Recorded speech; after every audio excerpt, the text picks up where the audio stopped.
Hey guys! Magandang gabi! Welcome back pa dito sa Gandara SRU channel for showbiz update. Ayan, at nandito na naman nga po akong muli upang maghatid sa inyo ng latest update and fresh happenings patungkol po sa Kim Pao. And ang tatalakayin nga natin ngayong gabing ito, abay syempre patungkol lang naman po kina Kim and Paolo na kung saan pati po ang ABS-CBN. Kung napansin po ninyo ay may pangbubulgar na sa Kim Pao, mayroon pong cryptic message para po sa lahat at nawa ay nakuha rin po ninyo yun. So yung tanong ko lang, nakita at napansin nyo rin po ba yan? Alam ko matatalino naman ng mga Kim Pao fans, kaya sure, nagets nyo yung pahiwatig na yun. But anyway, bago tayo mag-start guys, kayo ba ay araw-araw naghahanap ng Kim Pao's update? Kim Pao's ayuda, ganaps, events. I-click nyo na po yung subscribe button natin at notification sapagkat nasa tamang channel po kayo. And samantala, narito naman ang ating mga napiling basahing comment mula po sa mga previous update natin.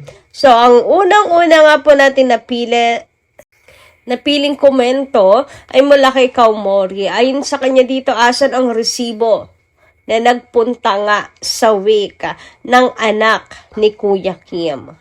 Walang lumutang. Kasi ang daming celeb na nakunan sa last week nakapost. Imposibleng hindi nakunan si Paolo. Ang Kim Paulancia pa ba? Mga soko yan. May mga nagsabi na masama ang pakiramdam ni Paolo.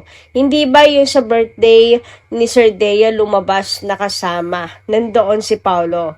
Di ba? Solid Kimmers ako. Why na bakit hindi talaga ako believe kay Paolo. May instinct tell me something. Sana nga mali ako. Wait ko next year. So, okay. So, naghahanap si Kaumori ng solid na ebidensya sa mga alibis. Dito tayo sa alibis. Yung sa naganap nga na yung sa video clip. Balik na naman tayo sa video clip. Ano ba yan? So, naginawa ng issues sa Kim Pao na hindi magkasabay, na malamig ang pakikitungo ni Paolo kay Kim. So, naghahanap siya ng solid na ebidensya kung pumunta talaga si Paolo Avellino doon. So, ayun. Kung may nakakuha po ng pictures, maaari po na isend din nyo at patunayan. Pwede nyo pong i-post para i-post sa mga groups ng Kim Pao fans, di ba? Para matahimik ang ilan sa mga naghahanap ng ebidensya. Wala naman kasi dong masama. Unahan ko, wala pong masama kung naghahanap ng ebidensya. Okay? So, naman siya, open naman, yung halimbawa, yung ganun nga, na pumunta doon, marami naman talagang nakukunan. So, baka po may nakakuha ng pick ni Paolo Avellino. Kung ano man ang tunay na reasons, masama ang pakiramdam ni Paolo, pero, more on antok Pagod, antok. Kay Kim naman po nang galing na gusto ni Paolo talaga mayroong pahinga. So, yun, basta hindi sila sabay na umuwi nun that time. Ano man ang reasons, ako hindi ko nasasaklawin ano man ang reasons, pati ba naman pag-uwi. Kung saan pa ba dadaan, saan pa pupunta, saan pa sasabit, bibili pa ba sa grocery store bago dumiretso sa pag-uwi, napakadetalyado. Wala nang privacy. Hindi ko na kasi sinasaklay yung mga ganung bagay. Ako kasi, busog na sa ayuda, so naging hard lunch ng The Alibi. So, hindi na ako naghahanap sa Kim Pao. Okay? Ayan, di naman nagkulang sila Kim and Paolo for me. Anyway, dumako naman tayo sa comment ni Gabe Casino. Magandang gabi sa'yo.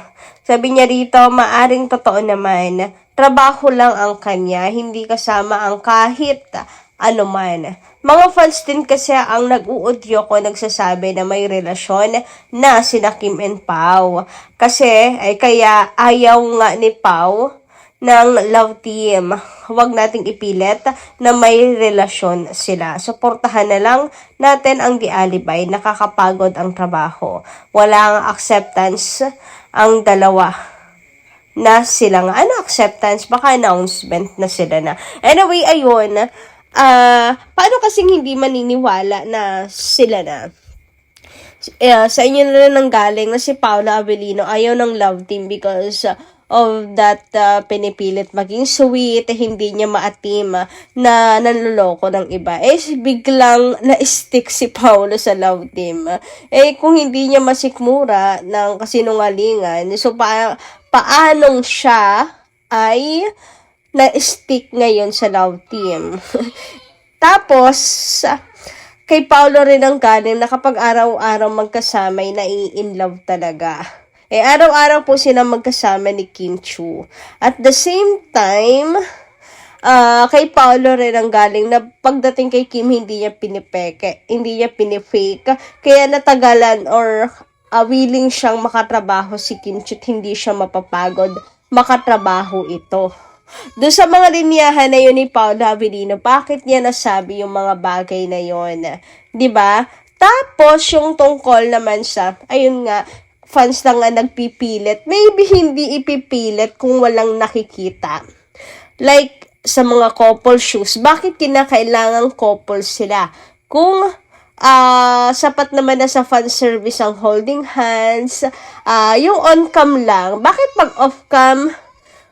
pag off-cam magkasama pa rin, kahit off-cam naka-couple shoes, kahit off-cam nag-aalagaan yung dalawa. Yung tipong si Kim pa nagpapainom sa kanya ng gamot, nag-aalaga sa kanya. Yung ganung bagay ba? So, yun sinasabi na ka-fans lang nga nagpipilit na merong sila. Kasi may nakikita. Kung wala namang nakikita, magpipilit ba? Hindi Kaso may nakikita. Yun lang naman yung akin. At anyway, ayun nga. Wala man pong announcement sa kanila mismo nang galing. But action kasi yung pinagbabasehan ng mga fans. Sabi nga, action is louder than words. 'Di ba? So, yun, mas malinaw pa, susikat ang araw, yung mga galawan nila na meron pa nga silang mga tawag dito, moments together na hindi na share sa public. Like, magugulat na lang tayo, may ipopost si Paolo or si Kim na old pictures nila ni Kim Chiu na off-cam moments. I mean, hindi parte ng trabaho pero magkasama sila at may bonding silang dalawa. Tapos yung kay Aki, 'di ba? Yung magkasama pala silang dalawa to visit Aki. Yung ganon. Bakit? If no relationship, why? Labas na yun ng trabaho. Bakit kailangan magkasama? Yung mga ganyan. Ay, yun lang naman. Yun lang. Bakit naniniwala at kumakapit ang fans na silang dalawa na? Samantala, simulan naman po natin pag-usapan itong mga topics na atin pong nasagap ngayong araw. So, unahin nga natin ang tungkol dito sa repost ni Kimi, sinagot ni Kimi. Bakit ang ganda ng mga kuha nila sa Prime Video? Ano ba gamit na po niya? Haha. Pag pinicturean ko kasi, blurred. Ayan, gusto ko yung rehistro ng mukha ni Kim Chiu sa screen, ang ganda niya. Thank you, #Di Alibay, sabi naman ni Kim Chiu. Ang tugon ni Kim Chiu dito, episode 3 and 4 now up, only on Prime Video PH. So, ayan, sabi ni Kim, only on Prime Video. Kaya guys, manood tayo only on Prime Video. Okay? Wala po manonood sa mga namimirata. Dapat po ay ma-actionan po talaga yun. No? Kasi wala silang kahirap-hirap doon. Samantala, dumako naman nga po tayo dito sa naging Christmas station ID ng Kim Pao na napakaikli ng exposure nila Kim and Paolo, pero okay lang naman sa akin. Parang last year din naman, maikli lang rin ang exposure, and halos lahat naman to give way the other artists kasi medyo madami-dami din sila, di ba? And ayun, basta importante sa akin is napakita ang Kim Pao at magkasama sila, hindi kanya-kanya.